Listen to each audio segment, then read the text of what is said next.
souvent interpellés. Comme ça. C'est insupportable en fait, ils nous respectent pas en fait. Ouais. Les petits wesh wesh qui passent avec à côté quoi et qui disent ouais t'es bonne et tout.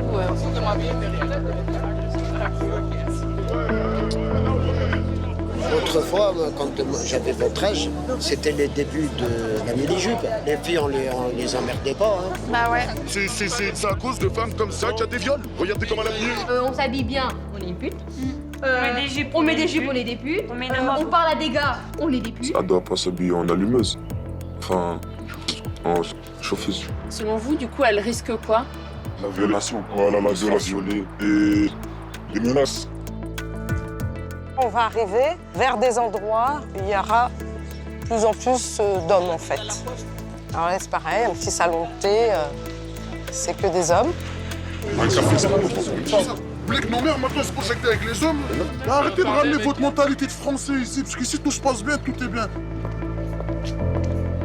Elle m'a attrapée par les bras, m'a ceinturée et je me suis trouvée plaquée sur la table. Et puis, son membre en érection, voilà. Il me disait, sache que si tu vas porter plainte, ça sera ta parole contre la mienne, parce que moi j'ai des connaissances. Sur 94% des dossiers, l'affaire est classée sans suite. Par le procureur, oui. Moi, je voudrais vraiment que la honte change de camp et que ce soit les agresseurs et les harceleurs qui doivent en permanence se justifier. Nous n'avons pas à nous justifier quand nous sommes 14 à avoir des témoignages concordants. C'est juste surréaliste de devoir le faire.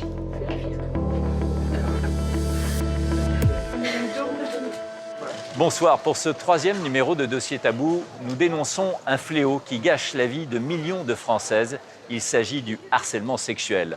Lentement, mais sûrement, il progresse sur les lieux de travail, dans la rue, dans les transports publics, mais aussi parfois à l'école. Il progresse jusqu'à transformer nos modes de vie. Il oblige notamment les femmes à ne plus porter des tenues trop sexy, à rentrer plus tôt un soir de fête, à se faire parfois raccompagner par mesure de précaution. Alors comment en est-on arrivé là? Pourquoi parfois ce silence, ce grand tabou? Harcèlement sexuel, le grand ras-le-bol des femmes, c'est un document signé Valérie Rouvière pour Ligne de Front et Dossier Tabou.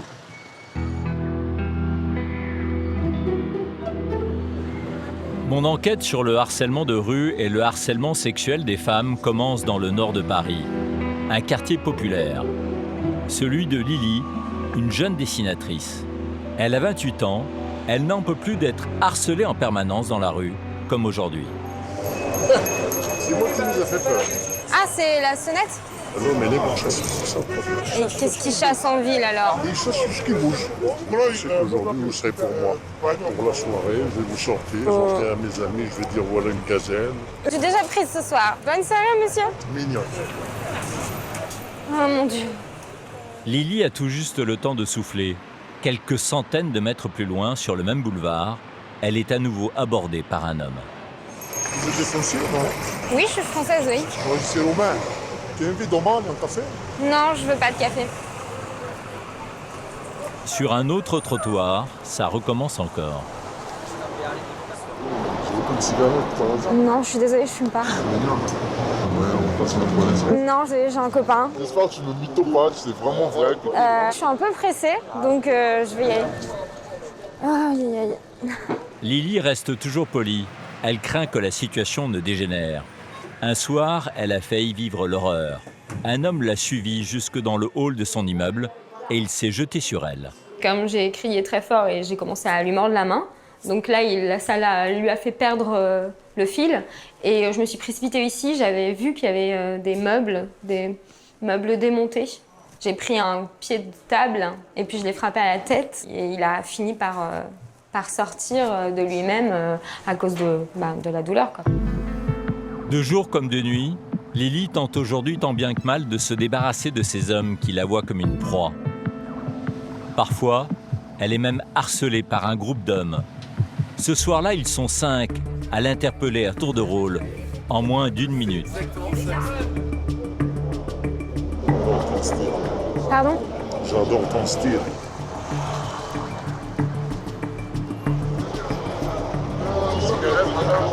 Non, merci. Non, merci.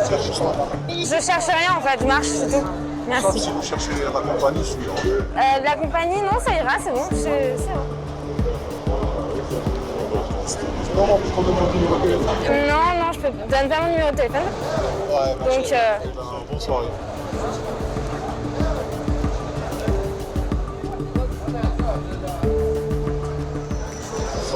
pardon, oui, ça va, merci. Non, je veux rien, merci. Vous avez pas un mec à moi, genre?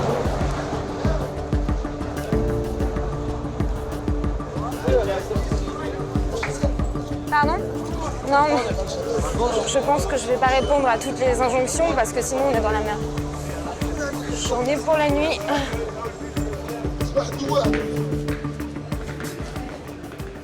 La France est loin d'être le seul pays affecté par le harcèlement sexuel.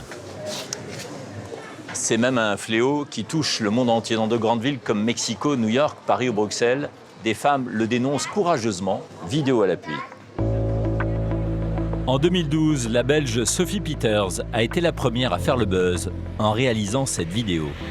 On va boire un verre ensemble ou quoi? Non, merci. Chez moi à la maison, bien sûr, pas de rien qu'à faire. L'hôtel, le lit, tu connais direct. Vous comprenez pas? Je veux pas. Elle dénonce les harceleurs de Bruxelles, les dragueurs très lourds.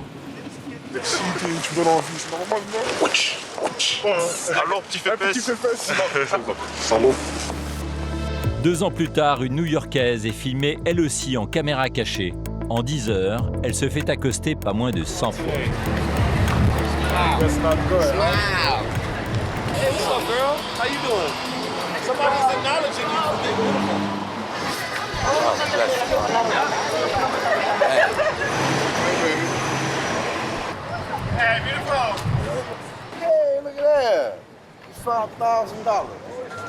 Depuis quelques mois, les Françaises osent enfin en parler. Elles expriment leur ras-le-bol, souvent à travers des blogs comme Paye ta schneck. Et les propos qu'elles rapportent, les propos des harceleurs, sont souvent évidemment sexistes, injurieux, voire carrément orduriers. Psst, t'es bonne, je me marie avec ton cul, moi. C'était à Lille, rue Gambetta. J'avais banni la jupe ce jour-là pour éviter cela. Toi, t'as un corps magnifique. Tu veux qu'on aille chez moi? C'était à Lyon, place des terreaux, à 16h. Je sortais des cours, il avait 50 ans, moi 15. Dans le train, c'est pratique. La fille peut pas s'enfuir. C'était entre Paris et la Bretagne. Les femmes sont de moins en moins à l'aise dans l'espace public. Il faut savoir qu'entre 18 et 30 ans, elles sont 1 sur 4 à avoir carrément peur dans des rues comme celle-ci. Par ailleurs, 1 sur 5 est victime d'injures, 1 sur 10 subit des attouchements ou des tentatives de baiser. Les proies préférées des harceleurs, ce sont les jeunes filles. Nous nous sommes rendus à Montpellier, où 1/4 des habitants sont des étudiants. Le harcèlement sexuel est monnaie courante et les filles sont tabous. On se fait souvent interpeller comme ça. C'est insupportable en fait. Ils nous respectent pas en fait. Les petits wesh wesh qui passent avec à côté quoi, et qui disent ouais t'es bonne et tout, voilà normal quoi, c'est tout de tous les jours. Ils vont venir limite nous entourer pour venir nous parler ou des fois nous toucher. Moi, on a déjà essayé de me toucher comme ça. Donc, souvent c'est ouais t'es belle, t'es bonne, t'as pas un numéro, tout ça. J'ai peur qu'on vienne me voir ou que... Parce que ça m'est déjà arrivé plusieurs fois et c'est bon, maintenant je sors plus à cause de ça. S'interdire de sortir de crainte d'être insulté ou agressé sexuellement, que l'on en soit arrivé là aujourd'hui en France, est assez préoccupant. Il y a un chiffre plus inquiétant encore, le résultat de ce sondage. 27% des Français estiment que la responsabilité d'un violeur est atténuée si la jeune femme porte une tenue sexy. Qui sont ces millions de Français qui sont prêts à excuser un violeur en fonction d'une tenue? Pour le savoir, à Lyon, nous allons filmer une expérience mise en place avec la complicité d'un groupe d'étudiantes.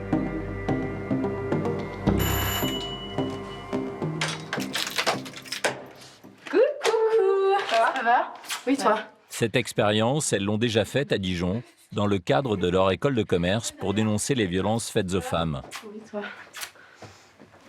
Elles vont poser dans différentes tenues en plein centre-ville et nous allons enregistrer les réactions des passants. Ah, mais tu mets des talons toi aussi? Ouais. Vous avez pas peur, hein? S'il faut courir. S'il faut courir, tu te fais agresser. Et ça, c'est toi, Loulou? Calixte, Louise, Marine et Camille ont choisi leurs habits pour cette expérience. sport, c'est pas mal quand même. Je pense que ma tenue, c'est un peu la tenue de tous les jeunes avec des sneakers, donc des baskets, des collants résille qu'on voit un peu souvent sur Instagram en ce moment, un petit short taille haute, parce que c'est mignon, enfin moi je trouve ça mignon, et un petit haut un petit peu décolleté qu'on trouve dans les magasins exprès pour les jeunes, justement, avec derrière un petit moitié dos nu. En tout cas, moi je trouve qu'il n'y a rien de choquant dans ma tenue. Après, je sais pas. Moi, c'est un peu plus sérieux, un peu comme les femmes d'affaires. Alors, j'en suis pas du tout une. Et les talons surtout. Et les talons, voilà, les escarpins surtout, parce que les femmes mettent des escarpins tous les jours, donc je trouve ça très normal. Donc voilà, moi, je suis habillée normalement. Enfin, pour moi. Moi, je suis habillée en sport parce que du coup, il y a beaucoup de femmes qui se font harceler dans la rue en étant habillées en sport parce que ça moule, parce que ça va faire du sport, donc ça va faire un beau corps, quelque chose, donc on va siffler, tu vas travailler tes fesses. Ça vous est déjà arrivé Ah oui, bien sûr, oui. Qu'on passe rien que dans la rue en sortant dans les transports, oh là là, ça te fait un boule ou quelque chose, alors que je suis en tenue de sport, je vais faire du sport. C'est quoi l'expression? J'ai pas compris. En fait. T'as un bon boule. T'as le boule qui chamboule. T'as des belles fesses parce que du coup, t'as des belles fesses parce que ça te foule les fesses, t'es bien foutu, oh là là, des trucs comme ça. Donc on se prend ça tout le temps et donc ça chauffe dans nos têtes. Et moi, je représente peut-être des filles qui préfèrent se balader un peu plus dénudées. Je tiens à dire que c'est un haut que j'ai acheté en magasin, ce n'est pas de la lingerie. Ce top n'a rien de choquant pour les jeunes filles. Elles s'inspirent simplement des stars qu'elles suivent sur les réseaux sociaux. Enfin, je pense que tout le monde peut sortir avec ce genre de jupe. Je vais vous montrer une star américaine qui a 3 millions de likes quand même sur sa photo. Voilà. Donc ça, c'est Kylie Jenner, très connue, voilà. Kylie Jenner a le même âge que les filles, 20 ans. Elle porte des tenues sexy, comme celle de Camille. C'est une star de la télé-réalité américaine. Avec 175 millions d'abonnés, elle fait partie des 10 personnes les plus suivies de la planète. Elle est la demi-sœur de Kim Kardashian. Ça, c'est typiquement le genre de haut qu'il va y avoir, où à un moment, c'était les pantalons taille haute, qu'elle mettait toutes sur Instagram, ou les shorts taille haute aussi, et au final, on s'habille comme ça, et nous, on se fait insulter, quoi. Non, au bout d'un moment, non, c'est tout. Le concept de l'expérience que préparent les filles est très simple. À l'aide de pancartes, elles vont demander aux passants s'ils pensent que leur tenue peut expliquer une agression. S'ils trouvent l'une de ces filles provocante, ils collent alors un post-it sur elle. Voilà. Pour leur happening, elles ont choisi la rue de la République, l'une des artères les plus fréquentées de Lyon. En ce samedi après-midi, elle est noire de monde. C'est Camille qui prend place en premier avec sa pancarte. Ma façon de m'habiller mérite-t-elle de me faire agresser? Et les réactions ne tardent pas.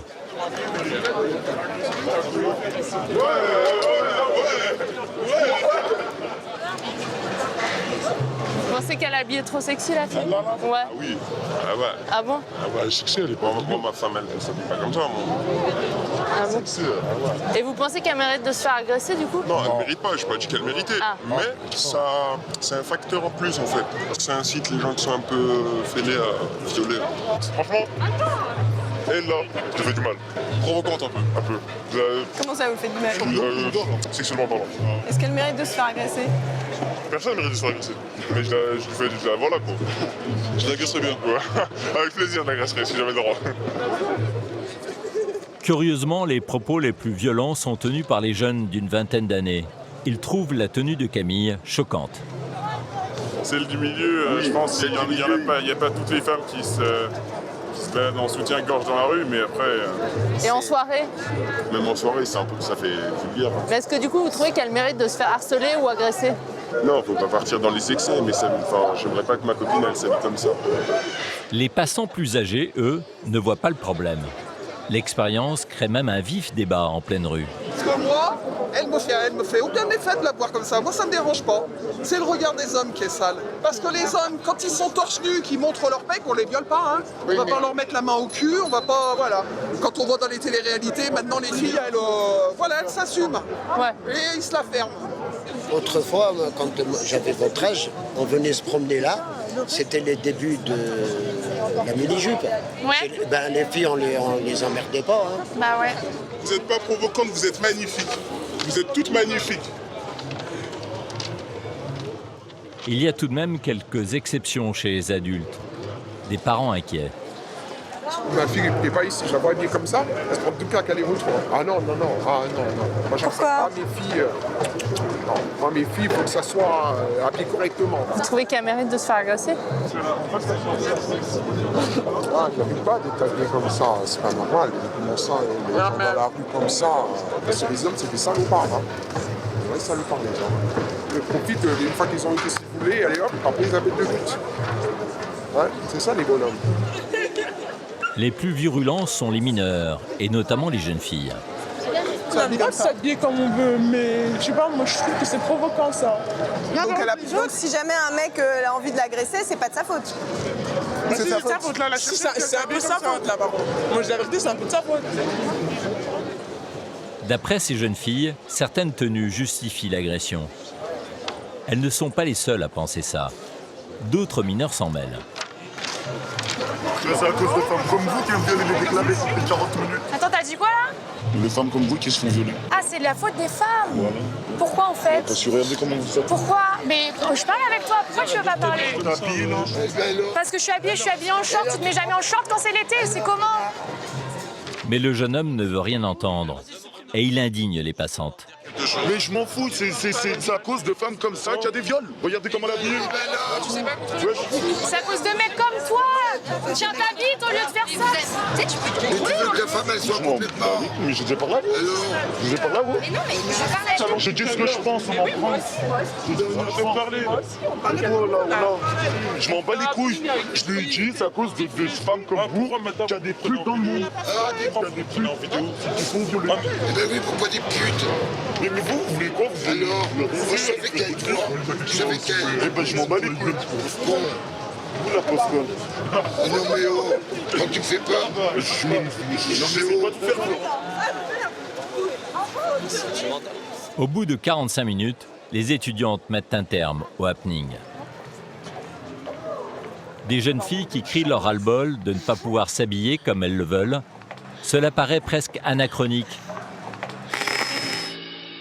Voilà déjà 50 ans que les femmes dévoilent leurs jambes. Dans les années 60, lorsqu'elle apparaît, la mini-jupe fait scandale. Ouais, putain, gigolette. Terrible. Avant d'entrer complètement dans les mœurs. Pendant des décennies, les Français n'y voient rien à redire. Au-delà du vêtement, la mini-jupe, c'est tout un symbole. Elle représente la libération des femmes. Alors, y aurait-il un véritable retour en arrière? Une partie de la jeunesse de France aurait-elle un problème avec le corps de la femme? Le constat que nous avons fait au lycée est véritablement alarmant. Une partie des jeunes filles refusent de porter des jupes car elles ont tout simplement peur d'être harcelées. Gien, à 150 km de Paris, une commune tranquille située sur les bords de la Loire. Le lycée professionnel Marguerite Audoux accueille des élèves qui viennent de tout le département. Dans ces classes, les relations entre les filles et les garçons ne vont pas de soi. Alors pour aborder cette question délicate, l'établissement a fait appel à une association. Raphaël est un ancien professeur d'histoire. Il parcourt la France pour sensibiliser les jeunes au sexisme. Un des thèmes sur lequel il ne fait jamais l'impasse, c'est la tenue vestimentaire. Il y a combien de filles en robe ou en jupe dans cette salle? Vous êtes en robe ou en jupe, mademoiselle? Une sur combien? Pas beaucoup, hein?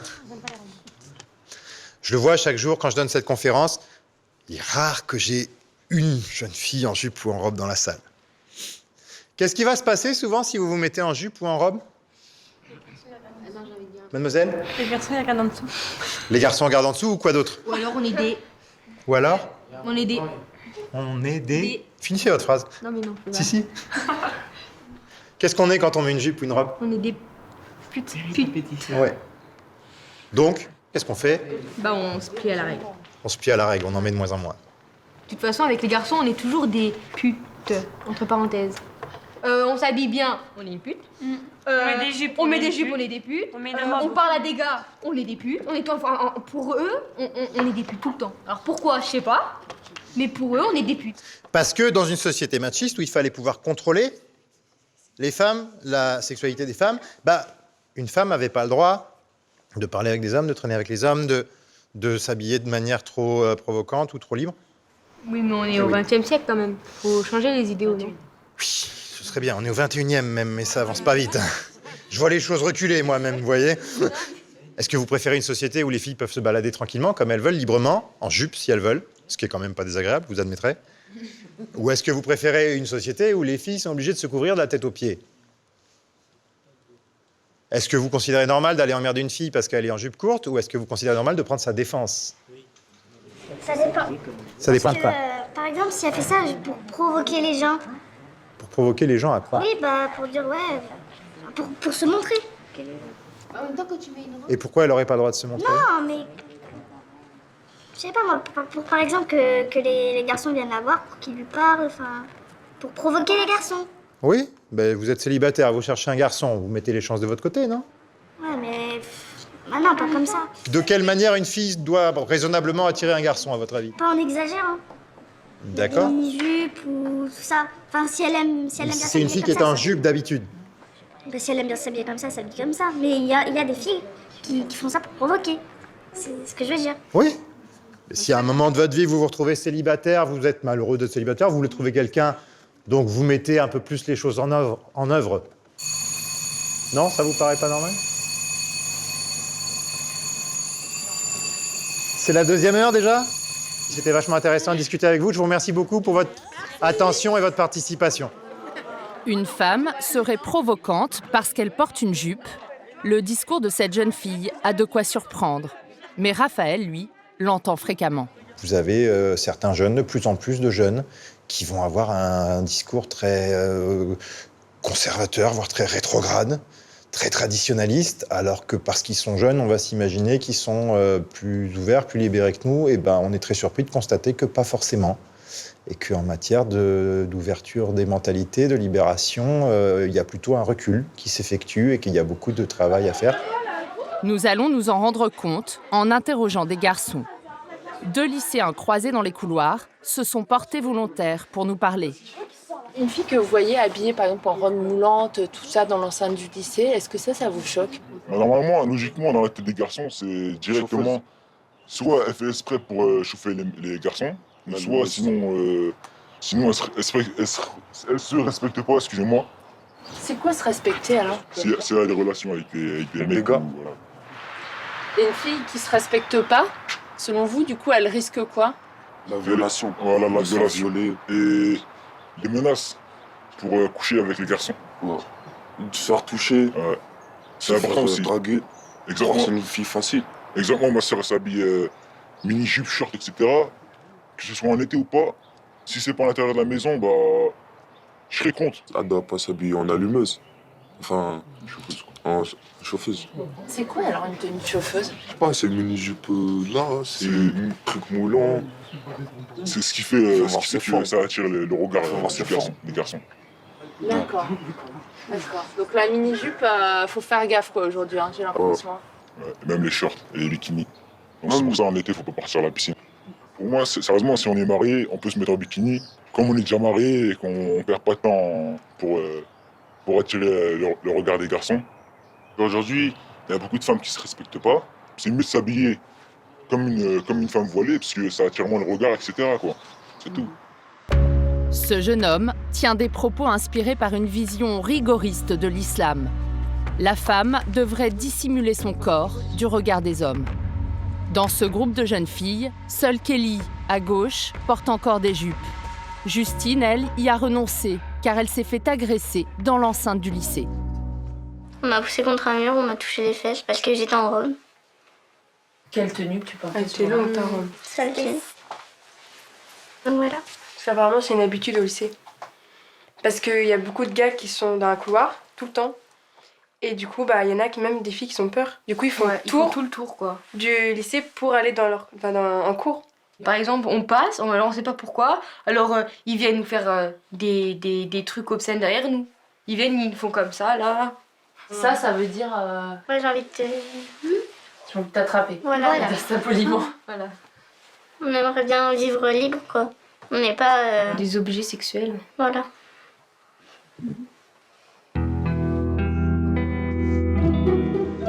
L'oppression que subissent ces jeunes filles est-elle vraiment une exception?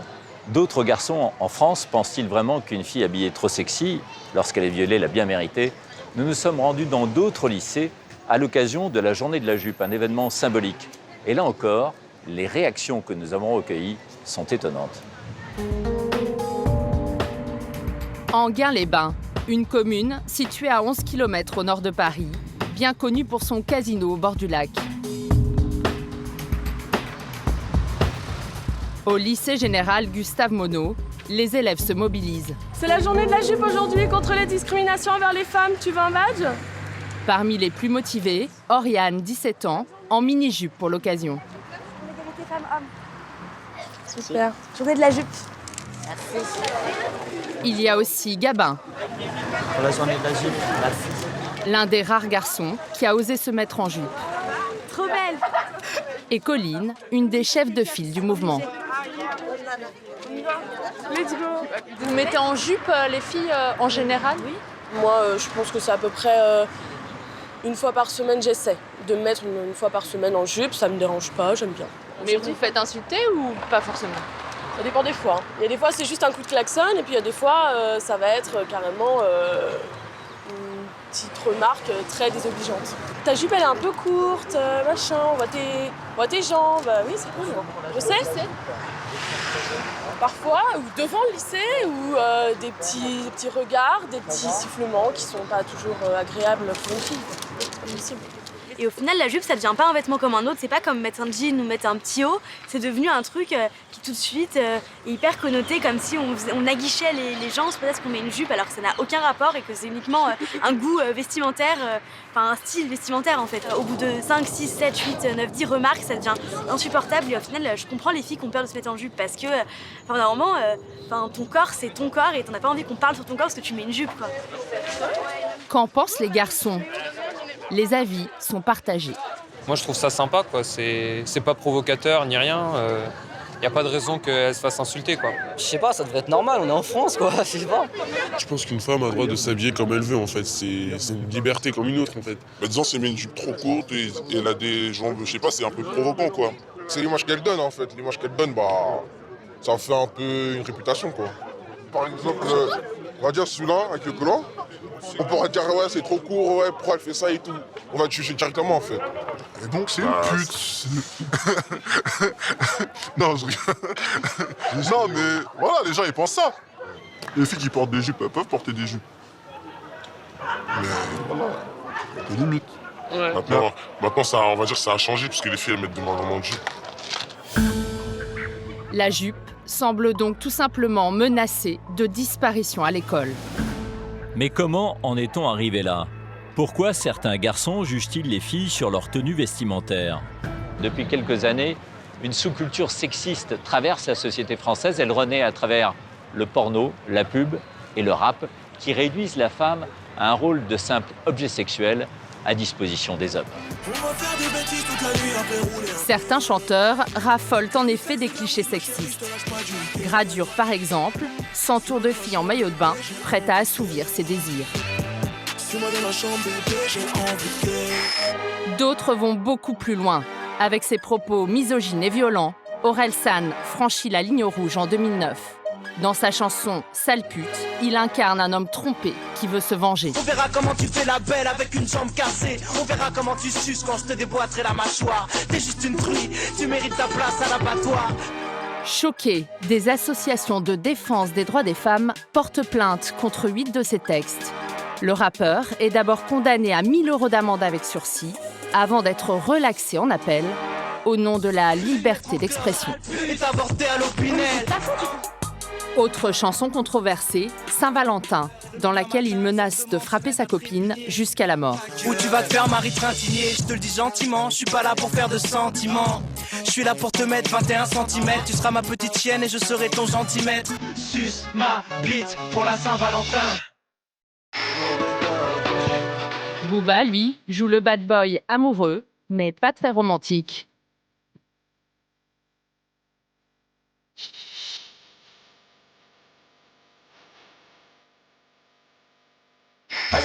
Autre poids lourd du rap français, Caris. Le chanteur de Sevran s'illustre par des paroles trash.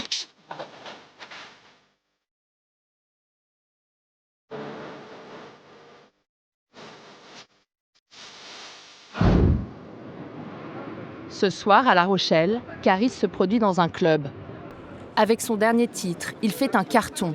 Il a été vu plus de 80 millions de fois sur Internet. Pourquoi il vous plaît, Caris? Parce qu'il est charismatique. C'est quoi le titre phare de Caris? Bah, c'est Chouin. Chouin.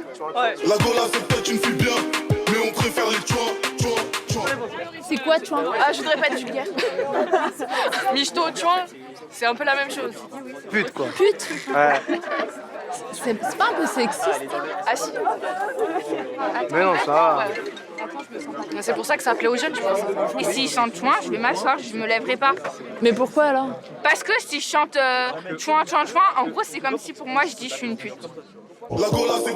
Dans son clip, Caris dit préférer les femmes vénales, prêtes à coucher en échange de chaussures, de bijoux ou de quelques billets. Est-ce vraiment l'image que le chanteur a des relations hommes-femmes? Il n'a pas donné suite à nos demandes d'interview sur le thème du sexisme. Alors, nous avons tenté notre chance autrement. Nous nous sommes fait passer pour des journalistes musicaux. Vers 2h du matin, le chanteur arrive, entouré de son équipe.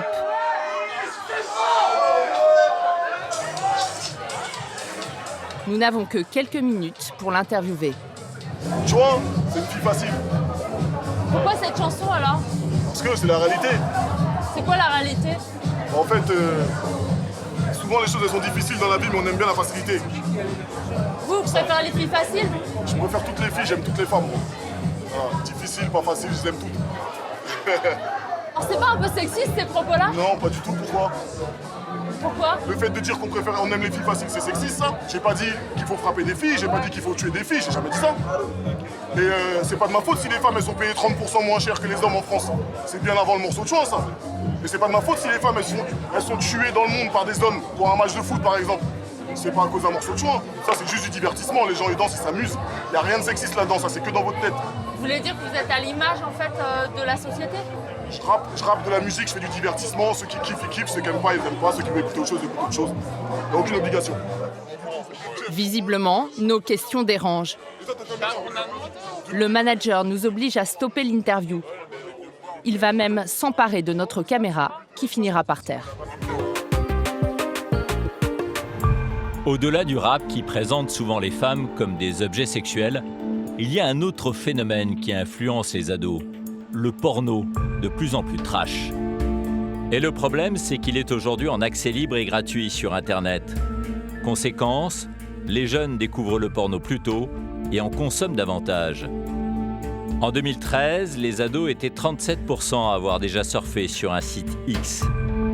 Ils sont 51% aujourd'hui. 48% des garçons estiment que les vidéos porno ont participé à leur apprentissage de la sexualité. Pour me rendre compte de l'impact du porno sur les jeunes, je me rends dans les studios de Fun Radio. Avec Doc, Karel et Alice. Bonsoir Doc, bonsoir Karel. Bonsoir Lucie. T'as une voix très agréable, Lucie. Merci. Tu nous appelles pour avoir des conseils de pipe? Ah oui, c'est ça. Vas-y, raconte. Je voulais savoir si les hommes préféraient une fellation lente ou rapide. Ah, voilà une belle question. Ouais, est-ce que t'as un homme? Oui. Et ça se passe bien? C'est une grande histoire d'amour? Depuis une vingtaine d'années, le pédiatre Christian Spitz, alias le Doc, répond en direct aux questions des jeunes auditeurs sur leur sexualité. L'émission cartonne. Et Adrien nous appelle de Bourges. Il a 18 ans. Bonsoir Adrien. Salut tout le monde. Moi je voulais savoir en fait si les gens qui ne regardaient pas des pornos étaient nuls au lit. Moi clairement j'ai une copine en ce moment Et franchement, sans les films porno, je crois que j'aurais jamais réussi à lui faire l'amour comme je fais l'amour maintenant. C'est pas forcément le meilleur modèle. Non, c'est pas. Non, mais je peux te dire qu'il y a plein de garçons qui n'ont pas regardé de films porno et qui découvrent la sexualité, en fait, de façon tout à fait harmonieuse, équilibrée, avec beaucoup d'inventivité. C'est pas les films porno qui permettent d'avoir de bonnes relations sexuelles. Je ne le crois pas. C'est d'autant que parfois, on a tendance à vouloir répéter des choses qui se passent, comme le coït qui dure 45 minutes ou des choses comme ça. C'est du montage. C'est du montage, oui. Voilà. Selon le doc, le porno d'aujourd'hui fait des dégâts sur les ados, à l'heure où ils découvrent leur sexualité. On banalise la violence à travers ces films porno. La violence, et on cultive le machisme. Où la femme, finalement, devient l'inférieure de l'homme d'une certaine façon, où elle est dominée. Bon. Mais en quoi le porno aujourd'hui est plus dégradant pour les femmes, notamment? Parce qu'auparavant, on était quand même dans des séries où il y avait une relation entre deux individus, pour nous, de Canal, il y a 30 ans ou 40 ans. Là, maintenant, on va cracher sur le sexe des filles, on va leur donner des tapes ou des frappes, on va les insulter. C'est un rapport de dominant à dominé. Ah oui, mais franchement, c'est vraiment ça, parce que les films porno sont fabriqués pour les mecs. Et qu'est-ce qui va faire que ces garçons vont regarder, comme ils vont regarder des séries violentes à la télévision? C'est la violence. Mais est-ce que ça risque de fabriquer plus de harceleurs, plus d'agresseurs sexuels qu'avant? Pour la majorité certaine, non. Mais pour ceux qui sont fragiles et qui auront ces tendances, ça va les conforter que cette tendance est finalement une pratique normale. Et qu'ils ont tout à... Pourquoi ne pas le faire? La pornographie banalise ces pratiques marginales et violentes. Ces pratiques violentes, des jeunes filles mineures en font les frais chaque année en France. Nous avons rencontré Mélanie, 15 ans. Elle a été violée puis harcelée sexuellement pendant des semaines à l'école. Tout a commencé lors d'une soirée d'anniversaire en juillet 2016. Un ami d'enfance l'entraîne au fond du jardin, prétextant vouloir lui parler. Au final, au lieu de commencer à me parler, il m'a dit que tout simplement qu'il avait envie de moi. Je lui ai dit, mais non, moi je vais dormir, j'ai pas envie de toi, j'ai un copain et non. Il m'a dit, mais si, je l'ai repoussé, j'ai dit, non, je veux pas. Et il m'a retiré vers lui, il m'a dit si. Et il m'a dit, t'inquiète pas, ça va pas durer longtemps. Et il a entrepris à m'embrasser, à me mettre une main derrière la tête, à me glisser une main dans la culotte alors que je le voulais pas. Il m'a laissé tel quel après avoir fait son affaire. Il était content. Il est parti. Je me suis tout de suite sentie très mal par rapport à ce qui s'est passé et je voulais aller dormir absolument. Pendant l'été, elle garde son secret. Mais à la rentrée, son agresseur raconte à ses copains du lycée qu'il a couché avec elle. Donc mon agresseur s'est vanté que j'avais kiffé, que j'étais une chienne et que en aucun cas j'avais dit non et que j'étais vraiment consentante, que pour lui c'était génial, il avait une relation sexuelle avec moi, il était content. Et donc ça a vite fait le tour. La réputation de Mélanie est faite. Elle est jugée fille facile. Les jeunes croient la version de son agresseur, un garçon grande gueule. Elle se retrouve isolée, lâchée par ses amis. Plusieurs élèves du lycée vont même la harceler sexuellement. Le premier jour où je suis revenue au lycée, une personne ou deux ont commencé à m'insulter sans s'approcher de moi, restant très loin. Ils m'ont dit v'là la pute, pute, pute. Ils répétaient ça en boucle. On m'a aboyé dessus, mais aboyé le cri du chien, en me disant que j'étais une chienne.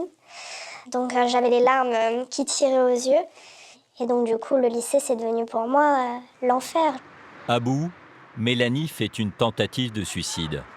Une fois rétablie, 4 mois après les faits, elle décide de porter plainte contre son agresseur. Mais faute de preuves, le garçon est aussitôt relâché après son audition. Aujourd'hui, j'essaye de me reconstruire. J'ai du mal à encore imaginer que lui sentir sans toute la peine que moi j'ai vécue. Voilà, il est toujours dans le même lycée, il poursuit ses études tranquillement. Moi, j'ai perdu des amis, j'ai perdu la confiance de certaines personnes. Il y a tellement d'injustices. Et j'en viens à me dire que j'aurais aimé que ça soit pire, qu'il me fasse plus de mal, qu'il y ait des séquelles aussi physiques. Parce qu'il y aurait eu des séquelles physiques, aujourd'hui il aurait été puni parce qu'il y aurait eu des preuves de ce qu'il m'avait fait.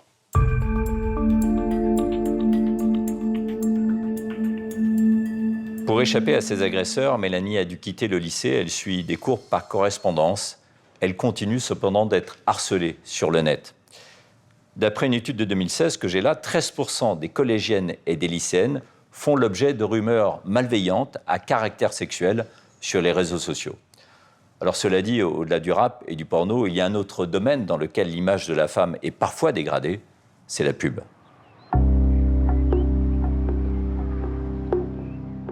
Chaque jour dans la rue, nous sommes confrontés à des rafales de clichés qui nous imprègnent insidieusement.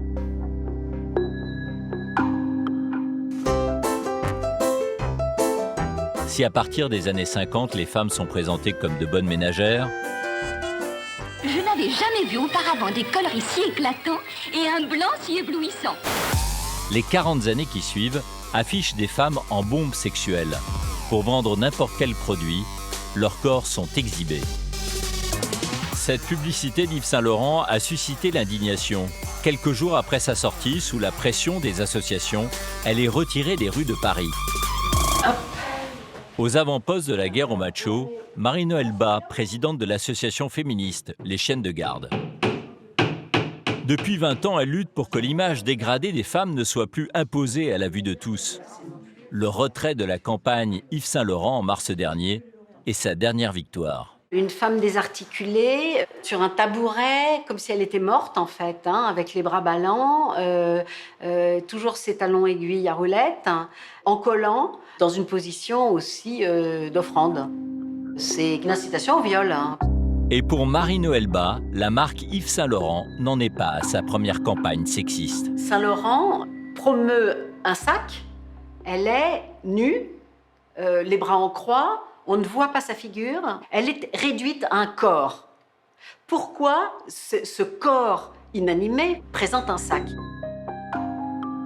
Bien évidemment, il y a un lien entre les femmes présentées comme des objets sexuels et les femmes qui sont harcelées dans la rue, au travail et partout. Oui, bien évidemment, parce qu'à force de voir dans la culture que les femmes sont présentées comme des objets sexuels, sont offertes au fond, les hommes considèrent, intériorisent le fait que les femmes sont des objets sexuels.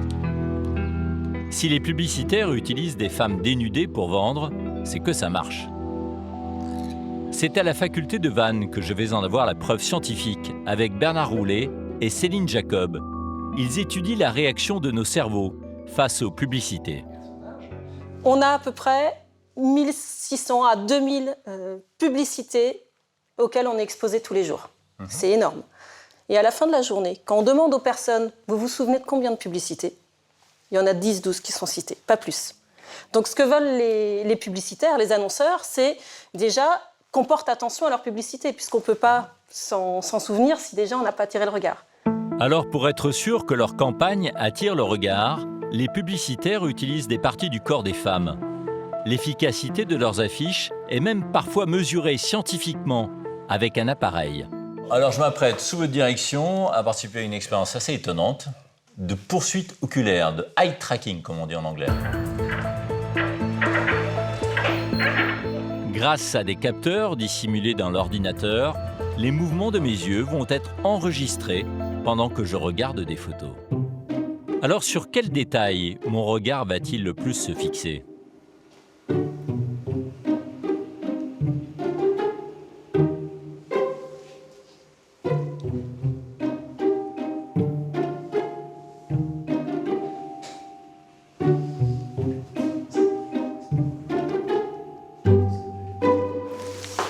Les résultats sont instantanés.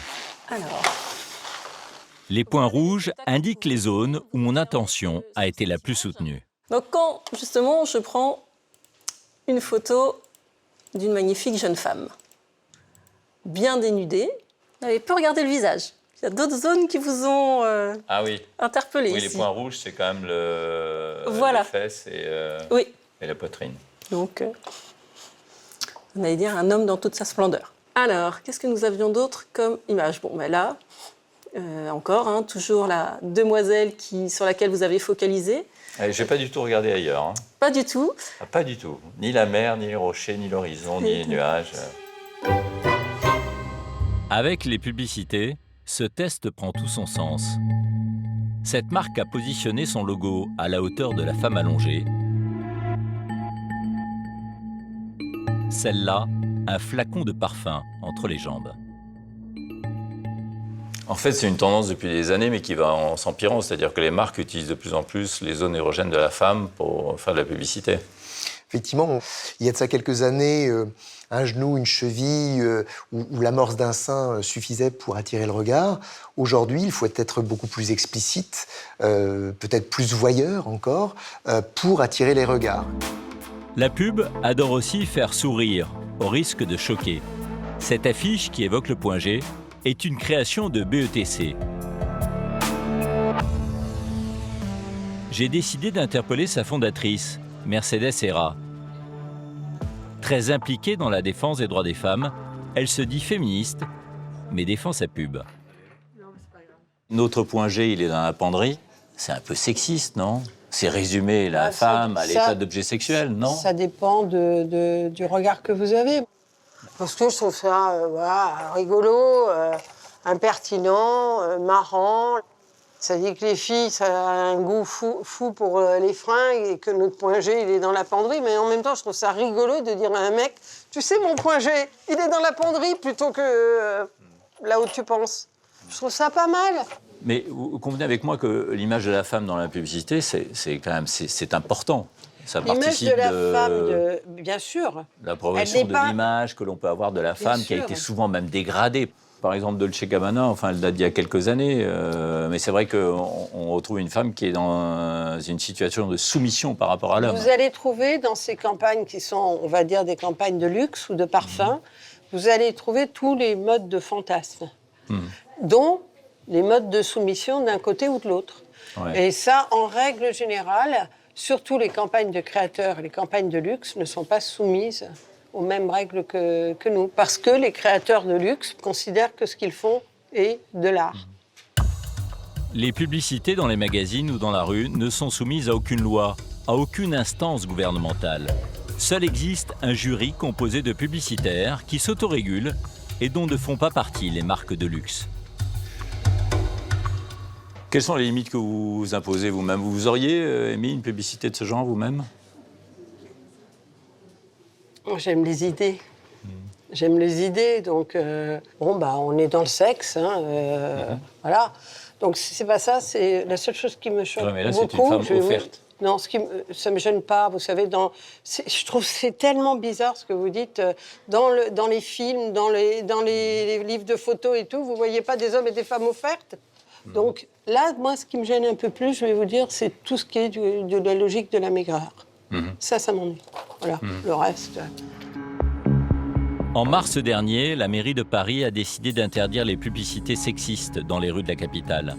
La société de co, qui gère les espaces d'affichage, doit veiller au respect de cette règle. Pour obliger toutes les villes de France à prendre la même mesure, il faudrait le vote d'une loi. Quel est l'impact de la publicité sur les jeunes? Retour à Gien, au lycée Marguerite Audoux, avec Raphaël, l'ancien professeur d'histoire, qui lutte contre le sexisme à l'école. Il va faire réagir les jeunes à des affiches publicitaires.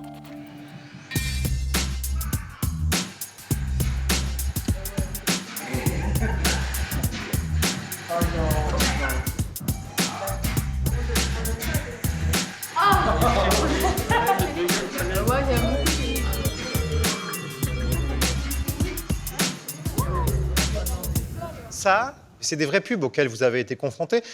Vous ne les avez peut-être pas remarquées dans la masse des publicités auxquelles on est confronté. Mais l'air de rien, ça vous rend habitué à voir ce genre de choses et ça vous rend habitué à considérer ça comme normal. Moi, j'ai vu des garçons dans la salle, des fois, me dire « Non mais monsieur, vous avez vu comment elle est habillée, elle l'a bien cherché ».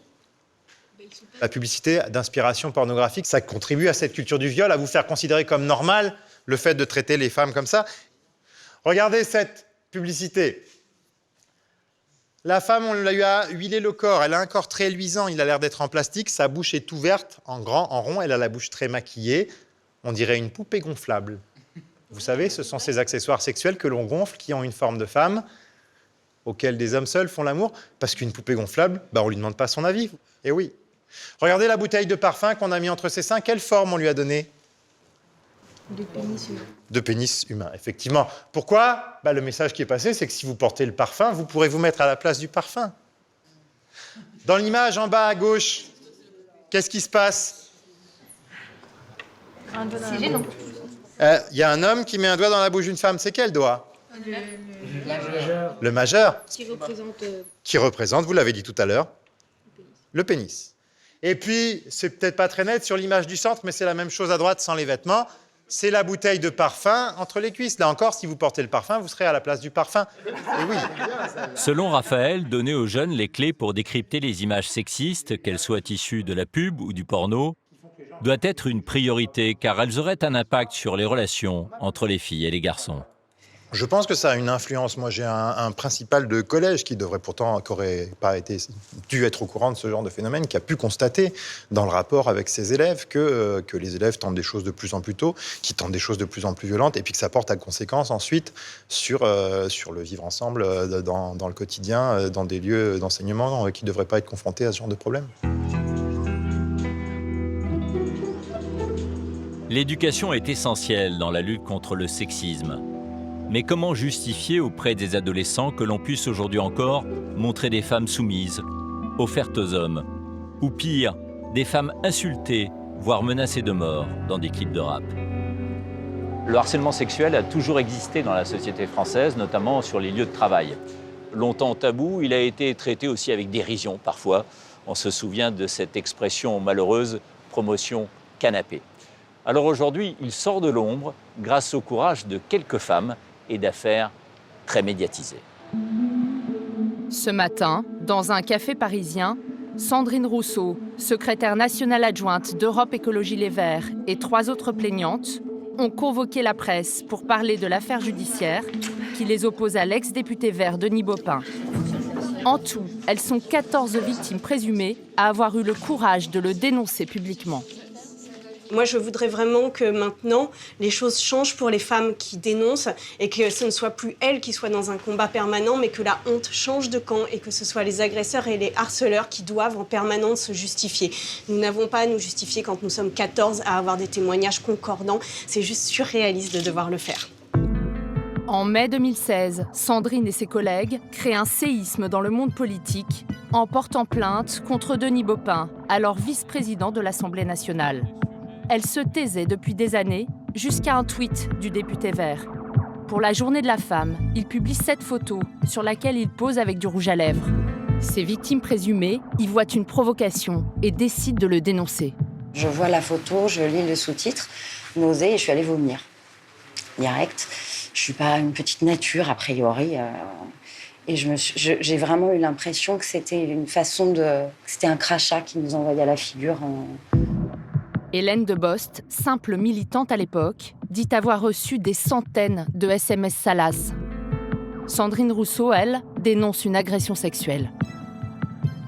En 2011, j'étais à une tribune, j'organisais une réunion et à un moment donné, j'ai fait une pause, j'ai voulu aller aux toilettes et dans le couloir, Denis Baupin m'a calé contre un mur et a cherché à m'embrasser de force. Dans les heures qui suivent ces révélations, le député dément et démissionne de son poste de vice-président de l'Assemblée. C'est aujourd'hui que le parquet rend ses conclusions. Certains faits sont susceptibles d'être qualifiés pénalement. Ils sont cependant prescrits, car datant de plus de 3 ans. L'affaire est donc classée sans suite. Malgré tout, les 4 plaignantes expriment leur satisfaction. Le communiqué du parquet dit que c'est une affaire sérieuse et pour moi, c'est là la victoire. Et c'est là, quelque part, le débat de société que l'on a ouvert. C'est que le harcèlement sexuel, les agressions sexuelles sont aujourd'hui, je pense, considérées comme des affaires sérieuses, ou du moins sont en passe de l'être. Il y aura encore des combats à mener, mais je pense que nous avons fait un progrès dans ce débat-là. Et ça, cette affaire-là, à mon avis, a joué un rôle là-dessus. Sandrine Rousseau est émue. Au-delà de sa propre affaire, si elle a accepté de briser l'omerta, c'est pour faire évoluer la société. J'ai des filles et en fait, je voudrais pas qu'elles subissent ce qu'on a subi. Donc c'est aussi pour faire progresser les choses de génération en génération. Nous, on a eu des mères qui ont dû subir sans doute beaucoup de choses sans pouvoir en parler. Nous, on est la génération qui parlons et qui dénonçons et qui faisons évoluer la justice. Et on espère que nos filles seront la génération de celles qui ne se poseront même plus la question, quoi. Enfin, voilà, c'est vraiment ça qu'on essaye de faire. Et moi, quand, je suis émue un peu quand j'en parle, mais quand je regarde mes filles, je leur dis ça, c'est pour vous, quoi. La médiatisation de l'affaire Baupin a libéré la parole. Après leur dénonciation, les militantes ont reçu des centaines de messages de victimes de harcèlement sexuel partout en France. Mais rares sont celles qui osent attaquer en justice. Alors combien de Françaises subissent les assauts d'un collègue de bureau ou d'un supérieur hiérarchique? On a obtenu ce chiffre, il est impressionnant. Au cours de sa vie professionnelle, une femme sur 5 en France subit un harcèlement sexuel. Alors où commence ce harcèlement sexuel? Selon la loi, le harcèlement sexuel est le fait d'imposer à une personne, de façon répétée, des propos ou comportements à connotation sexuelle qui portent atteinte à sa dignité. C'est aussi le fait, même non répété, d'user de toute forme de pression grave dans le but réel ou apparent d'obtenir un acte de nature sexuelle. Le harcèlement sexuel a bien failli détruire cette cadre d'un syndicat.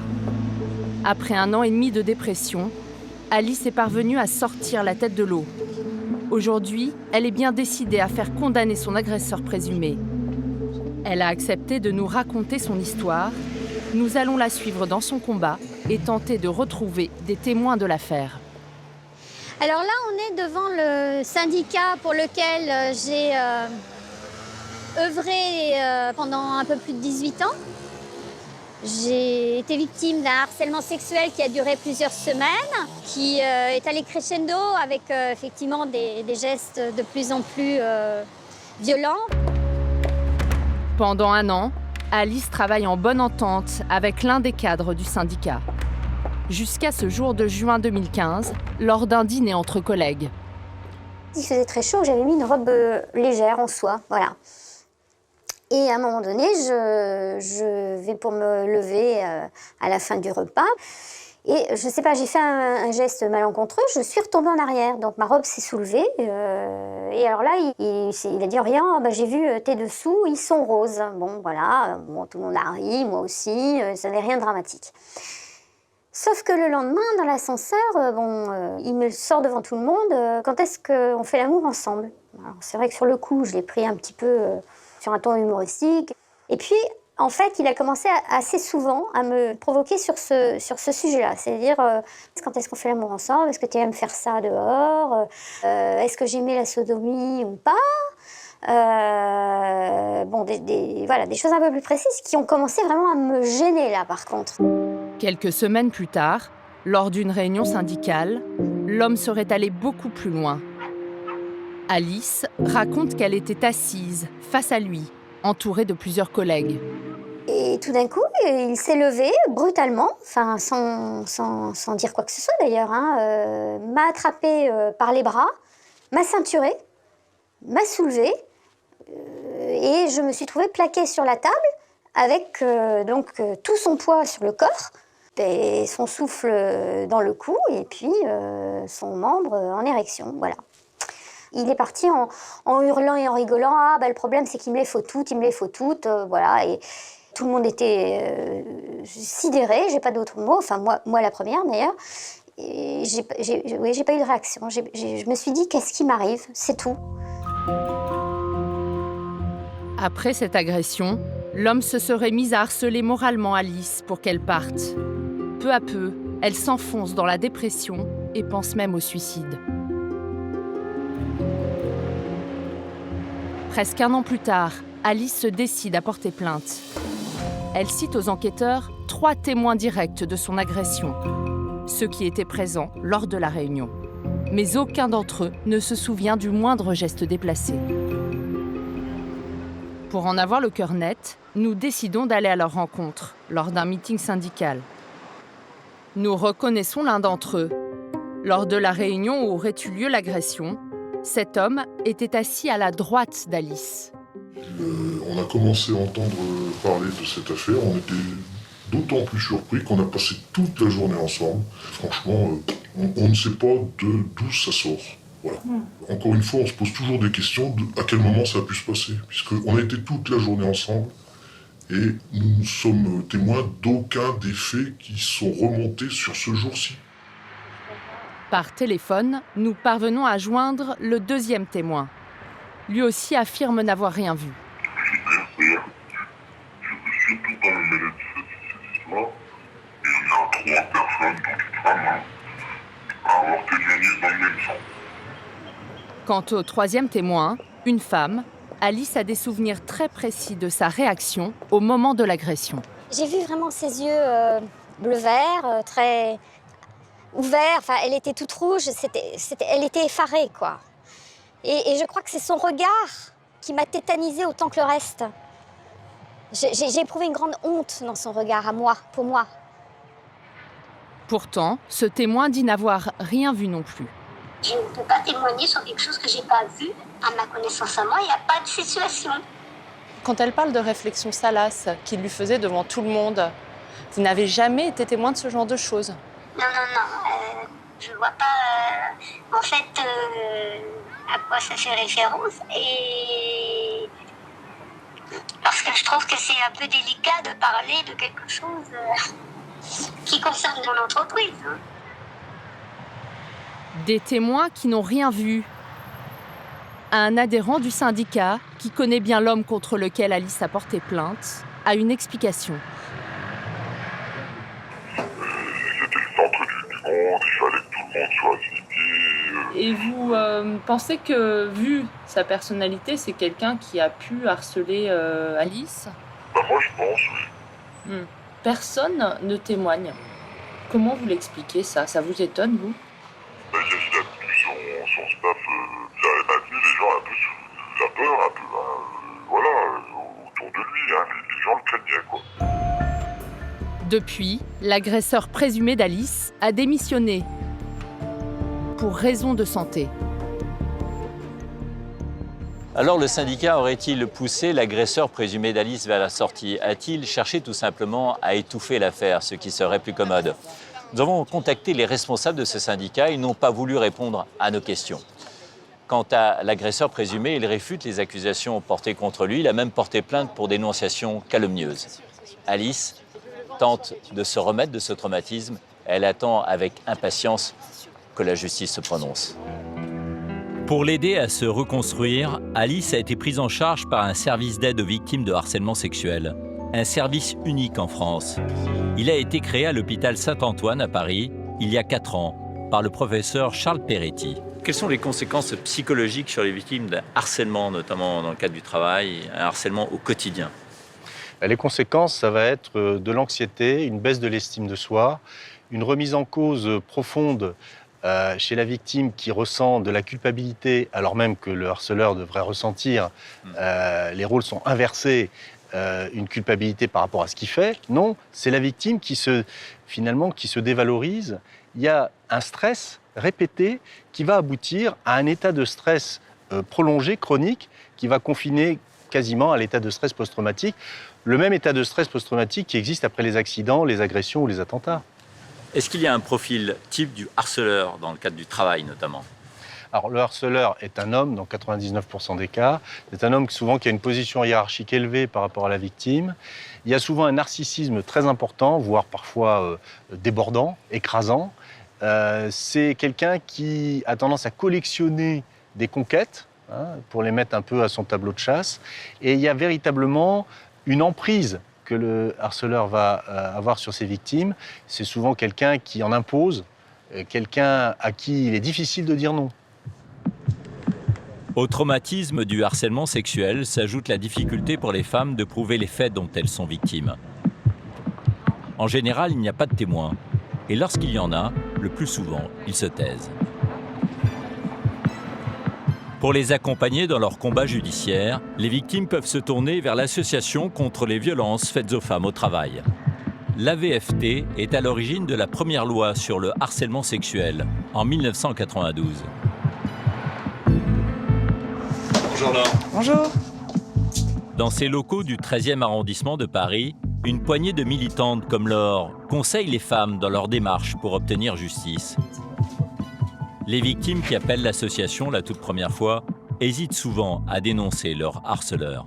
La difficulté de sortir du harcèlement sexuel, ça va vraiment être la situation de travail, le fait qu'il existe un contrat de travail, que les femmes veulent le garder à tout prix, parce qu'elles se sont parfois battues pendant des années pour avoir un CDI, pour garder leur emploi, elles sont mères célibataires, etc., etc. Elles sont en but à la précarité dans toutes les sphères de leur vie, et donc leur travail, il faut qu'elles le gardent. Et ça, les harceleurs le savent très bien, et c'est toujours intégré à leur stratégie. Est-ce que vous leur conseillez, quand elles n'ont pas encore quitté l'entreprise ou qu'elles sont en maladie, j'imagine, c'est de rester pour accumuler les indices, peut-être, non? Un conseil qu'on leur donne, c'est d'enregistrer les harceleurs, parce que l'enregistrement au pénal est une preuve admissible. Ça, avec un téléphone portable, par exemple, on laisse traîner ou... Ouais. Ça, c'est pour essayer de recueillir des preuves vraiment matérielles. Mais souvent, on leur dit, vous êtes en danger. Et vous allez craquer de toute façon à un moment ou à un autre, et il faut vous préserver aussi. Mettez-vous en arrêt, parce qu'il faut souffler, et il faut vous reconstruire. L'AVFT suit 200 nouveaux dossiers par an. Je suis surpris de voir que cette petite association doit se battre avec moins de 300 000 € de budget annuel. C'est bien peu pour aider les victimes de la France entière. Les dossiers, c'est à côté, là. Alors, en fait, ils sont partout, les dossiers. Il y en a partout, des dossiers. Ils sont là. Ils sont là, ils sont dans mon bureau, là. Tout ça, c'est des dossiers. Tout ça. Enfin, il y en a partout, en fait. Plus tous ceux qui sont aux archives. Alors, je crois savoir que sur 94% des dossiers, l'affaire est classée sans suite. Par le procureur, oui. Tout à fait. Selon l'AVFT, les dossiers sont souvent expédiés.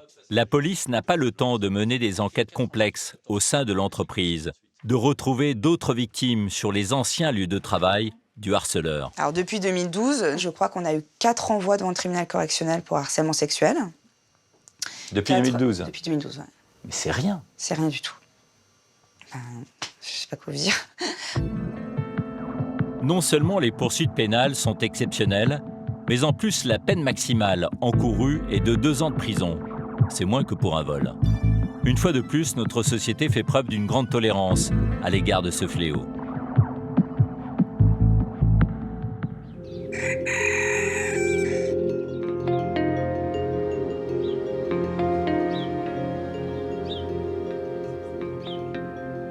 Dans un petit village de Dordogne, Roselyne, employée municipale, est parvenue à envoyer son harceleur devant les tribunaux.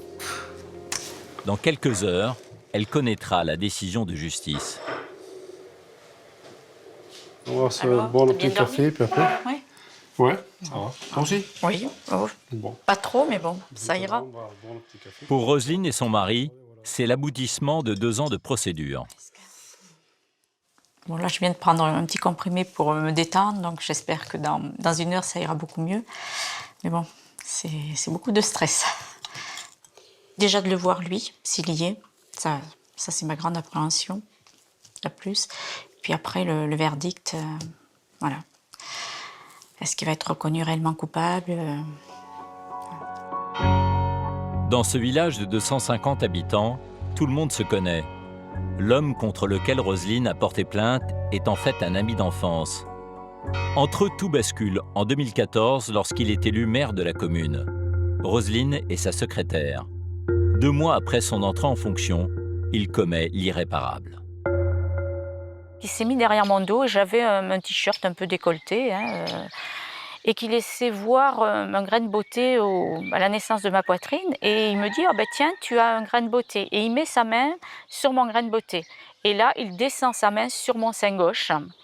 Et là, j'étais très surprise, ça m'a sidérée, quoi. Et je lui ai quand même retiré la main. Il a retiré sa main tranquillement et il a continué son travail comme si de rien n'était. Pendant 2 ans, Roselyne va subir les assauts répétés du maire et vivre un véritable calvaire. Je regarde le courrier et monsieur vient derrière moi, chose normale, il regarde le courrier pour voir ce qu'il y a.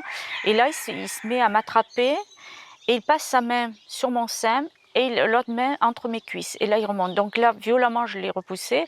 Là, il m'a dit verbalement, il me dit oh, tu as des beaux seins très fermes pour ton âge. Il me dit, je voudrais savoir si tu as le sexe aussi ferme. Donc là, c'est... Excusez-moi. Là, c'était la scène la pire de toutes, quoi. J'étais paralysée, j'étais tétanisée. Impossible de réagir. Je sentais cette même moite sur moi, c'est une horreur. C'est vraiment quelque chose d'affreux, affreux. Même encore, la nuit, je ressens pas encore cette main sur moi. C'est aujourd'hui au palais de justice de Périgueux que le jugement va être rendu. Une amie est venue soutenir Roselyne. Oh, bonjour. Bonjour. Bon, comment tu vas? Pas très bien. Pas très bien. On verra ça tout à l'heure. Roselyne a attendu 2 ans avant de porter plainte contre cet homme qui l'a tétanisée. En apprenant qu'elle l'a dénoncé aux gendarmes, il l'aurait menacée. Et là, il s'est emporté. Il me tenait par le poignet. Il me disait, regarde-moi dans les yeux. Et voilà, quoi. Il me disait, et c'est moi le maire, c'est moi qui commande. Sache que si tu vas porter plainte, ça sera ta parole contre la mienne. Parce que moi, j'ai des connaissances. Et voilà, comme il côtoyait la gendarmerie, il côtoyait une autre personne bien placée, un juge d'instruction à la retraite. Donc, il se croyait vraiment protégé. L'ancien maire, il a depuis démissionné, n'est pas venu au tribunal pour entendre le délibéré. L'audience va durer une demi-heure. Roselyne et son mari sortent l'air abattus. L'homme a été reconnu coupable, mais il n'écope pas de prison ferme. Cette audience, j'attendais beaucoup plus. 12 mois avec sursis, voilà, je m'étais fait une autre idée peut-être de cette peine. Je pensais à autre chose, voilà. Je pensais à des souhaits, je pensais à, voilà, et qui ne reste pas dans mon environnement proche. Donc là, il sera toujours dans mon environnement proche, donc je ne serai jamais vraiment tranquille puisqu'il habite à 500 mètres de mon domicile. Il peut venir quand il veut sur mon lieu de travail si je reprends sur Clermont-Dexideuil. Donc tout ça, pour moi, ça m'est un petit peu difficile, mais avec du travail, je surmonterai ça. Je trouve qu'il n'est pas trop puni, mais bon, c'est comme ça. Alors que lui, il aurait dû être soigné, je pense. Mais bon.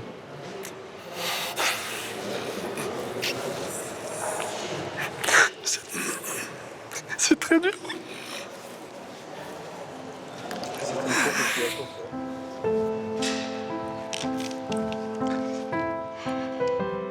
La justice est-elle laxiste?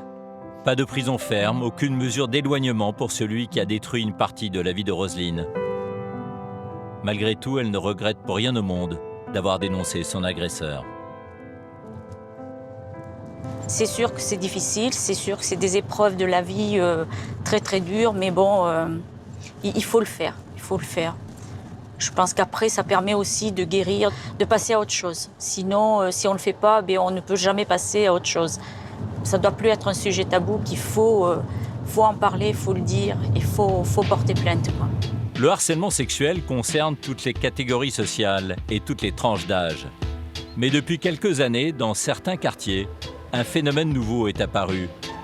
Des femmes sont harcelées dès qu'elles sortent de chez elles, car certains hommes n'acceptent pas leur présence dans l'espace public. À Creil, dans l'Oise, le plateau Rouer, une cité située sur les hauteurs de la ville. Fatima, mère de 5 enfants, fait partie d'un collectif de femmes en colère, entrées en résistance contre des hommes oppressants. Dans son quartier, elles aimeraient pouvoir se déplacer librement, aller au café, vivre tout simplement sans être harcelées. Ici au plateau, vous ne verrez jamais une fille qui rentre dans un café pour prendre un café. Les cafés, c'est fait pour les hommes, mais pas pour les femmes. Ça m'a déjà arrivé que j'étais traitée de... Ouais, je ne peux pas te dire le mot, un peu vulgaire. De prostituée? Pas pour... Mais pute, je sais pas. De pute? Voilà, voilà. Vous, une mère de famille, on vous traite de pute parce que vous allez au café dans le quartier? Ouais, dans le quartier. Parce que les femmes, elles sont faites pour la cuisine, elles ne sont pas faites pour aller dans un café. Les femmes, elles sont faites pour faire C'est le ménage, en fait, les enfants, ils sont pas à sortir. Bon, on peut faire les courses, mais pour prendre un café, quand même, il y a des problèmes. Aujourd'hui, avec son collectif, Fatima va mener une opération coup de poing, quitte à s'attirer les foudres des hommes du quartier. Mais tu prends pas ta veste? Elle est arrivée du Maroc il y a 30 ans. Elle a vu le quartier se transformer et a dû renoncer à cette liberté qui l'a tant séduite à son arrivée en France.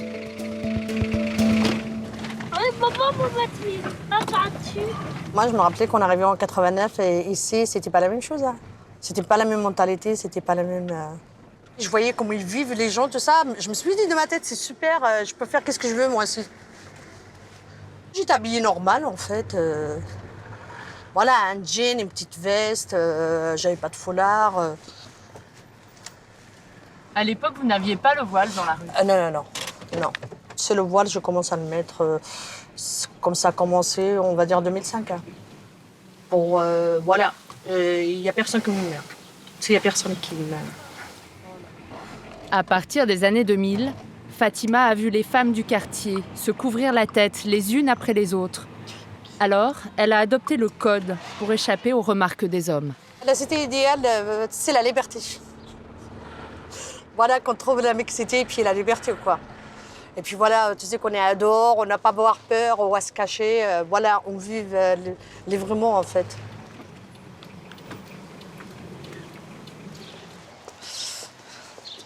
Le groupe de femmes avec lequel elle va agir pour retrouver la liberté s'est réuni dans ce local.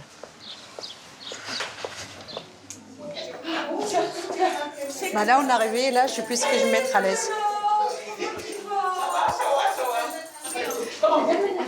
Bonjour. Elles sont une dizaine de mères de famille à vouloir réinvestir la rue et les cafés du quartier. Pouvoir se promener sans se faire importuner par les hommes. À leur tête, Rachida, d'origine algérienne. Comme Fatima, elle est arrivée dans la cité il y a 30 ans. Parce que je pense qu'il y a plusieurs endroits où il y aurait des choses à faire, en fait. On veut être dans les rues, pouvoir s'habiller aussi comme on le souhaite aussi, parce qu'il y a aussi de ça. Hein. Pouvoir aussi pas sortir la tête baissée, aussi. Ça veut dire aussi sortir la tête haute. Aussi se prendre soin de soi, ça aussi c'est important. C'est-à-dire avant, peut-être, je n'aurais pas osé mettre de rouge à lèvres, je n'aurais pas osé... voilà. Et c'est ça qui est important pour nous. On y va. C'est parti. Elles ont ciblé la rue principale du quartier pour interpeller les hommes et leur demander pourquoi ils n'acceptent pas les femmes dans la rue. En groupe, elles vont trouver la force de les affronter. Pour ne pas perturber leur action, nous filmons discrètement avec un appareil photo et une caméra cachée. Alors ça, c'est la rue Henri Dunant. C'est cette fameuse rue commerçante, où voilà, il y a des tas de commerces. Et puis là, on va arriver vers des endroits où il y aura de plus en plus d'hommes, en fait. Alors nous, les femmes, si on passe, mais vraiment à une vitesse pas possible, on fait que ce qu'on a à faire et puis après, on rentre. C'est pas un endroit que je vais prendre ma pause, que je vais prendre l'air, que je vais rester... Non, c'est toujours en vitesse, c'est toujours, il y a une pression. Très rapidement, le groupe attire le regard des hommes. Ah bah oui, ça les intrigue. Bon, on fait rien de mal, hein. Bonjour.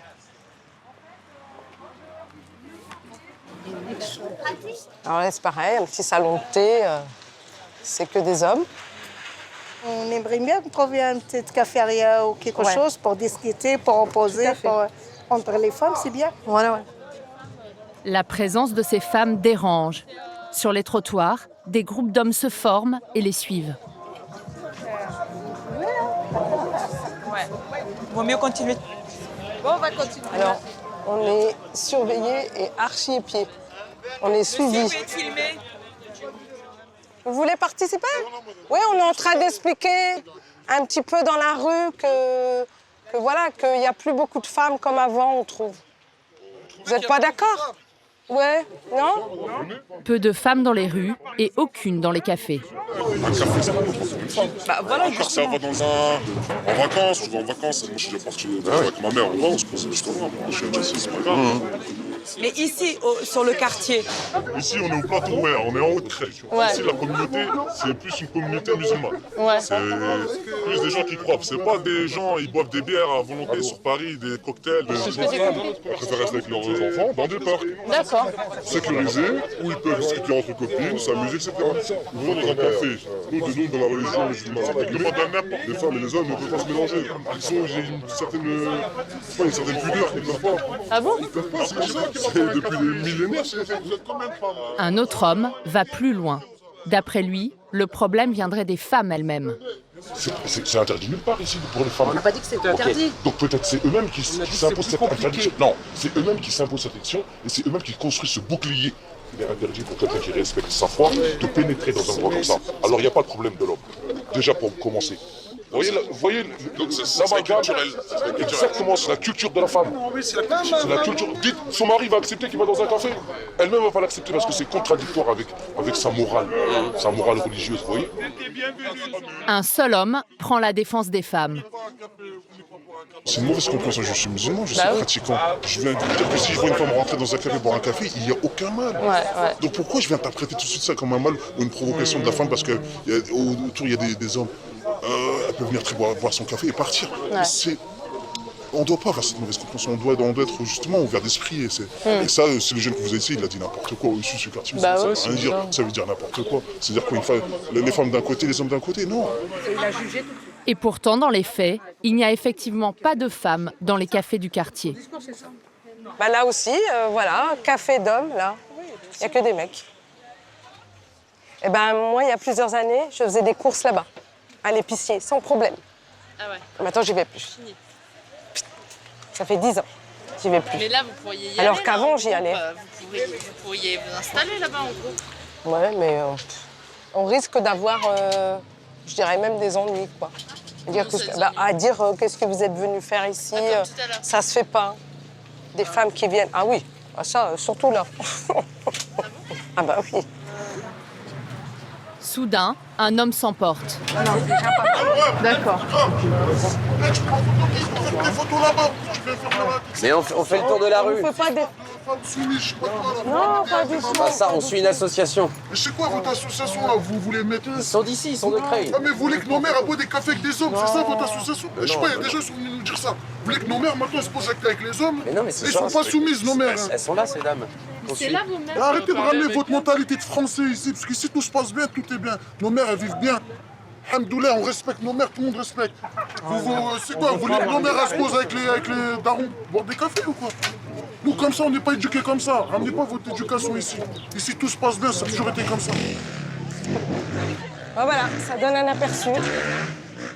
Dans la vision de certains, bon, c'est pas la majorité, mais c'est de plus en plus comme ça. Comment vous osez nous imposer la vision de l'Europe? La vision des Français, des Hollandais, des Italiens. Vous osez nous imposer, alors que nous, on a nos propres cultures. Mais ce qu'ils n'ont pas compris, c'est que tu peux avoir ta culture, mais tu t'adaptes aux règles dans le pays dans lequel tu vis. Et voilà, c'est ça qu'ils n'ont pas compris. La première génération l'a compris, la deuxième l'a compris, la troisième, et voilà, c'est les dégâts d'aujourd'hui, la troisième et la quatrième. Et ça, tu peux difficilement rattraper ça. Difficilement. Ce que les femmes de Creil dénoncent aujourd'hui, d'autres femmes l'ont fait avant elles. Comme à Sevran, en Seine-Saint-Denis, en décembre 2016. Des habitantes montrant en caméra cachée pour le journal de France 2 comment l'accès d'un bar leur est interdit. Dans ce café, il n'y a pas de mixité. Est-ce que c'est normal? À Sevran, on n'est pas à Paris. Même à Sevran, c'est la France. C'est dans le 93. Et alors, le 80? Et alors? À Paris, c'est des mentalités différentes, c'est comme Anglais. Suite à la diffusion de ce reportage, plusieurs personnalités politiques de gauche minimisent les faits. Benoît Hamon déclare « Historiquement, dans les cafés ouvriers, il n'y avait pas de femmes. » Quant à Clémentine Autain, députée La France Insoumise de Seine-Saint-Denis, elle va jusqu'à se faire photographier dans le café pour montrer qu'il n'y a pas de problème de mixité. Pourtant, elle est la seule femme dans le bar. La Chapelle. En mai dernier, cette fois, ce sont des habitantes d'un quartier populaire de Paris, la Chapelle-Pajol, qui dénoncent un harcèlement de rue quotidien. Elles lancent une pétition. Les femmes, une espèce en voie de disparition au cœur de Paris. Elle médiatise l'affaire. Mais une fois encore, le sujet dérange. Comme pour les faire taire, ces riveraines sont accusées d'encourager le racisme. Est-il impossible de dénoncer le harcèlement de rue sans être taxé de racisme ? N'y a-t-il pas dans certains quartiers un facteur culturel ou religieux qui conduit à ce harcèlement ? Je suis allé poser la question à une journaliste et essayiste, Sonia Mabrouk. Elle est l'auteure du livre « Le monde ne tourne pas rond, ma petite fille ». Des entretiens avec sa grand-mère tunisienne sur les grandes questions qui font débat en France, comme le burkini, le port du voile ou le salafisme. Elle-même musulmane, elle dénonce le problème de la forte influence de l'islam radical sur notre société. Dans ce sujet, on voit des femmes qui tentent de se réapproprier la voie publique dans certains quartiers à Creil, dans l'Oise. Comment vous réagissez quand vous voyez ça ? C'est toujours choquant et ça l'est d'autant plus que ça se passe ici, chez nous, en France. Moi, ce qui me frappe le plus dans cette réalité, parce que c'est une réalité, c'est qu'on veut la gommer, c'est qu'on veut anesthésier le débat. Or, c'est une véritable bombe à retardement, c'est-à-dire que si on ne s'en saisit pas maintenant, aujourd'hui, on va payer les pots cassés plus tard, on les paye déjà aujourd'hui. Et ce qui est le plus frappant pour moi, c'est qu'autour de cette réalité que vous avez bien décrite, eh bien, il y a une sorte d'omerta médiatique, d'omerta politique, d'omerta intellectuelle, mais il n'y a pas d'omerta populaire, c'est-à-dire que les citoyens le vivent eux et certaines personnes nous interdisent d'en parler. Lorsque Sonia Mabrouk entend des hommes invoquer l'islam pour exclure des femmes des rues et des cafés, elle s'indigne.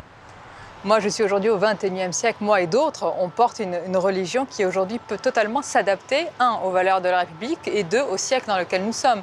Évidemment qu'il y a des crispations, évidemment que dans votre sujet, on vient de voir un autre aspect, mais c'est une utilisation, c'est un islam qui est dévoyé, contre lequel on se bat. On ne peut pas prendre un texte qui date du 7e siècle, je le rappelle, et le calquer sur une société aujourd'hui. On ne peut pas le faire. Ceux qui veulent le faire veulent nous faire régresser et ils vont nous trouver sur leur chemin, si je puis dire. Mais la doctrine, vous la désignez dans votre livre d'ailleurs, c'est le salafisme. Ah, complètement. C'est le poison qui s'est répandu aujourd'hui dans les veines dans notre pays et ailleurs. Et c'est ce poison-là qu'on a laissé se répandre. Et qu'est-ce qu'il faudrait faire ? Quelle est la mesure urgente, à votre avis, qu'il faudrait prendre aujourd'hui pour faire en sorte que ce venin, que ce poison, comme vous le dites dans votre livre, ne se répande pas davantage ? Eh bien, la prise de conscience. Je pense que le plus important, c'est la prise de conscience. On en est encore là aujourd'hui. Si vous ne vous rendez pas compte qu'il y a ces problèmes-là, mais quelle solution vous allez imaginer aujourd'hui ? Un intellectuel algérien va encore plus loin. Selon Kamel Daoud, il y a un problème généré par la place de la femme dans l'islam. En janvier 2016, il publie une tribune dans le journal Le Monde, dans laquelle il évoque la misère sexuelle dans le monde arabo-musulman, le rapport malade à la femme, au corps et au désir. Il a pris la parole après un drame qui a eu lieu à Cologne et qui a secoué l'Europe entière. Un harcèlement sexuel de masse. Plus de 600 plaintes pour agression à la suite d'une seule soirée. Comment un tel phénomène a-t-il pu se produire ? Pour le comprendre, j'ai décidé de me rendre en Allemagne. Les faits se sont déroulés sur cette place, devant la gare de Cologne. En ce 31 décembre 2015, une foule venue fêter le Nouvel An s'y rassemble. L'alcool coule à flot, les feux d'artifice jaillissent. Peu après minuit, la fête tourne à l'émeute. Des femmes sont encerclées par des groupes d'hommes, volées et agressées sexuellement.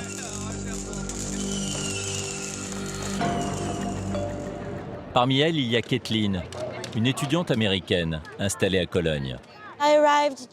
Je suis arrivée juste avant minuit, avant que les gens ne deviennent fous. Et quand avez-vous compris que la situation était en train de dégénérer ?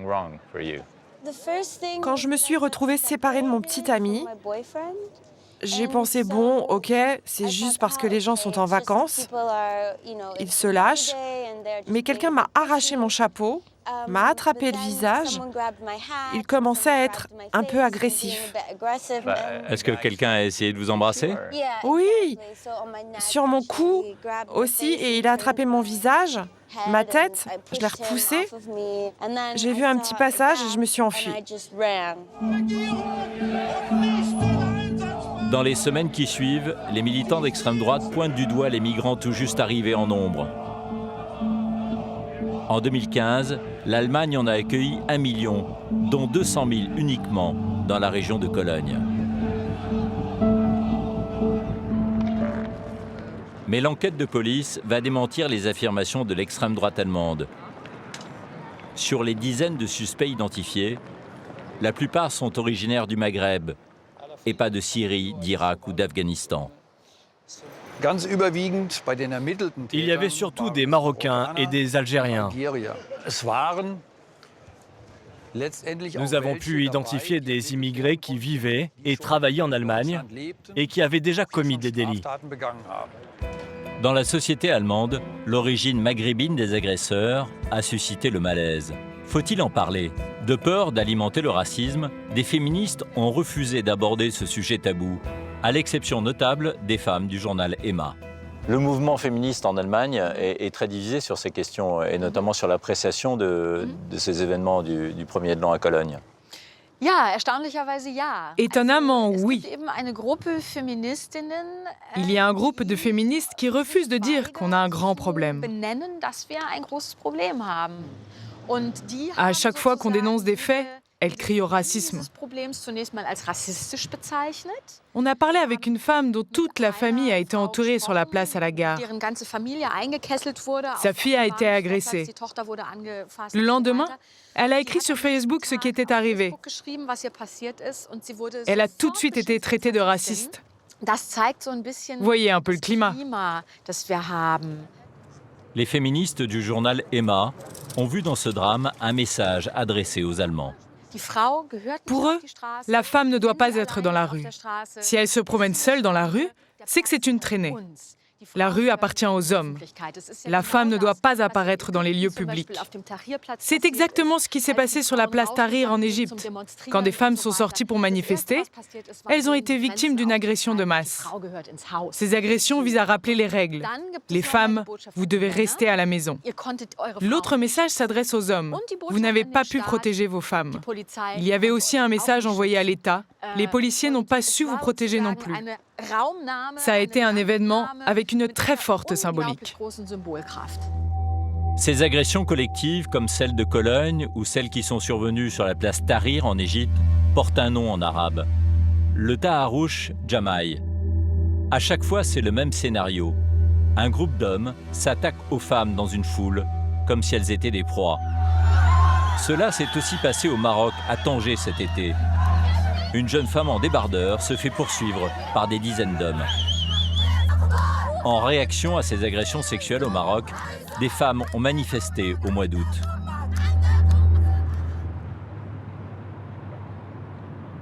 Retour à Cologne. Chantal Louis appelle la société allemande à parler sans tabou des problèmes liés à l'immigration pour éviter de nouveaux incidents dans son pays.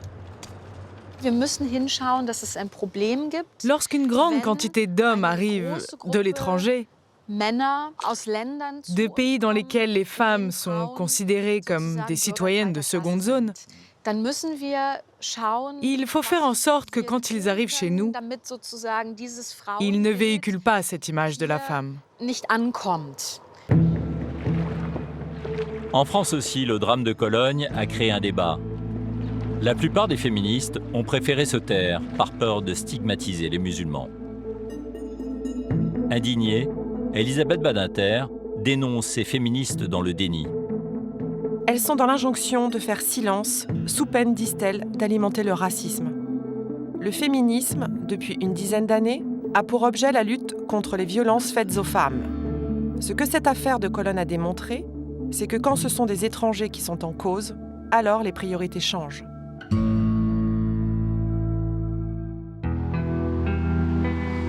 Nous allons retrouver celle qui est en première ligne pour la défense des droits des femmes, la secrétaire d'État à l'égalité entre les femmes et les hommes. Bonjour, ravi de vous rencontrer. Moi aussi. Marlène Schiappa vient d'annoncer la verbalisation du harcèlement de rue. Comment va-t-elle réagir à ce que nous révélons dans ce film? Bah là aussi, voilà, café d'hommes, là, il n'y a que des mecs. Et ben moi, il y a plusieurs années, je faisais des courses là-bas, à l'épicier, sans problème. Ah ouais. Maintenant, j'y vais plus. Et vous voulez que nos mères boivent des cafés avec des hommes, c'est ça votre association? Je sais pas, il y a des gens qui sont venus nous dire ça. Vous voulez que nos mères maintenant se posent avec les hommes? Mais non, mais et ils sont pas soumises, nos mères. Elles sont là, ces dames. C'est là vos mères. Arrêtez de ramener votre mentalité de Français ici, parce qu'ici tout se passe bien, tout est bien. Voilà. Autant dire que ces femmes qui ont accepté de témoigner, certaines d'ailleurs ont demandé à être finalement masquées parce qu'elles ont subi de fortes pressions, des menaces qui d'ores et déjà les mettent en danger. Et on sera vigilant d'ailleurs dès le lendemain de cette émission à ce qu'elles ne soient pas harcelées davantage qu'elles ne le sont aujourd'hui. Qu'est-ce que vous pensez de cette situation de Craig? Qu'est-ce que ça a pour vous? Comment réagir? Comment faire? Je pense d'abord, bien évidemment, que c'est inadmissible qu'en 2017, dans la République française, des endroits ne peuvent pas être interdits aux femmes. C'est effectivement la menace obscurantiste, je dirais, avec une certaine idéologie qui veut effectivement effacer la femme de l'espace public et la faire disparaître des cafés, la faire disparaître de la rue. C'est un premier pas vers la disparition, tout simplement, de la femme. Vous l'avez dit très bien, c'est du harcèlement sexiste et donc, à l'heure actuelle, ça n'est pas interdit, mais ça doit devenir interdit dans la loi.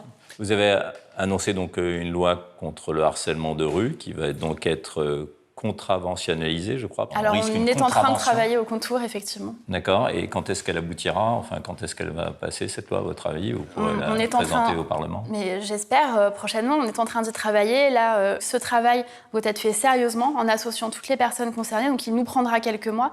Mais j'espère que d'ici quelques mois, nous pourrons effectivement transcrire dans la loi ce phénomène et dire que la République française interdit le harcèlement de rue. Et on pourrait intégrer donc dans ce harcèlement de rue le harcèlement à caractère sexiste qui vise à chasser les femmes de certains quartiers en France. Absolument, c'est l'idée. Parce que c'est un vrai phénomène. C'est un vrai phénomène. Et à l'école, pour le lycée, je vais vous montrer cet extrait qu'on a tourné au lycée de Gien. Qu'est-ce qui va se passer souvent si vous vous mettez en jupe ou en robe? Mademoiselle? Les garçons, ils regardent en dessous. Les garçons regardent en dessous ou quoi d'autre? Ou alors on est des... Ou alors? On est des... On est des... Finissez votre phrase. Non mais non. Si.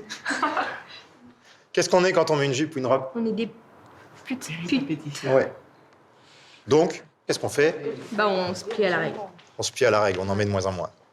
Voilà, on est dans un lycée à Gien, on a été tourné dans un lycée également à Gare-les-Bains. C'est terrible parce qu'on a vraiment l'impression d'une régression. Et d'ailleurs, on a fait un test, un happening à Lyon avec des femmes qui ont porté différentes tenues plus ou moins sexy. Et les réactions les plus vives et les plus hostiles venaient des plus jeunes.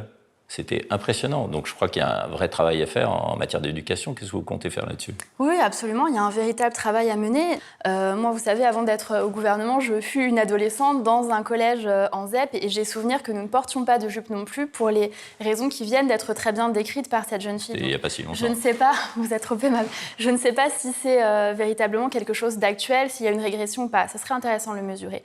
Ça, c'est la première chose. Je peux vous dire qu'à mon époque, les filles portaient des jupes. Très et bien. même des mini-jupes. En revanche, je suis d'accord avec vous, on a effectivement un levier avec l'éducation. Et c'est pour ça que nous sommes en train de construire, en tout cas dans ma lettre de mission qui m'a été remise par le Premier ministre, il y a la construction d'une journée d'éducation contre les stéréotypes entre filles et garçons. Ensuite, nous sommes en train de construire une campagne à destination des hommes. Parce qu'on s'aperçoit qu'en réalité, les campagnes sur ces sujets s'adressent souvent aux femmes, aux jeunes femmes, en leur disant « ne portez pas de jupe, ne buvez pas d'alcool, ne sortez pas, etc. » partout dans le monde, alors que nous n'avons jamais fait de campagne institutionnelle forte en direction des hommes, en s'adressant aux jeunes hommes et aux moins jeunes au demeurant, en leur disant non, il n'est pas permis de suivre une femme dans la rue, non, il n'est pas permis de toucher une femme sans son consentement, non, il n'est pas permis d'insulter une femme. Et je pense qu'on a là un levier important avec l'engagement des jeunes hommes et des hommes dans la lutte pour l'égalité entre les femmes et les hommes. Alors, il y a un sondage de l'Institut Ipsos pour M6 qui donne un chiffre assez impressionnant. Pour 80% des femmes en France, le harcèlement sexuel est un phénomène répandu. Oui, je ne suis absolument pas étonnée. Ça corrobore toutes les remontées que nous avons. Effectivement, c'est vraiment un réveil de toute la société dont nous avons besoin. Il faut que les témoins des harcèlements, des faits de violence contre les femmes de façon générale, eh bien que les témoins interviennent, que les témoins protestent. Et c'est pour ça que le président de la République, Emmanuel Macron, a décidé que l'égalité entre les femmes et les hommes serait la grande cause nationale de son quinquennat pour faire en sorte de porter ce message fortement et de dire que toute la société doit s'engager, doit intervenir et ne doit pas laisser faire. Voilà, c'est la fin de ce 3e numéro de Dossier Tabou, en espérant que nous avons contribué à la fois à libérer les paroles, mais aussi les énergies pour lutter contre ce fléau. En attendant, si vous êtes victime de harcèlement sexuel, vous pouvez contacter le numéro vert de l'assistance publique Hôpitaux de Paris au 0800 00 46 41 ou encore le 39 19, le numéro d'écoute nationale destiné aux femmes victimes de violences.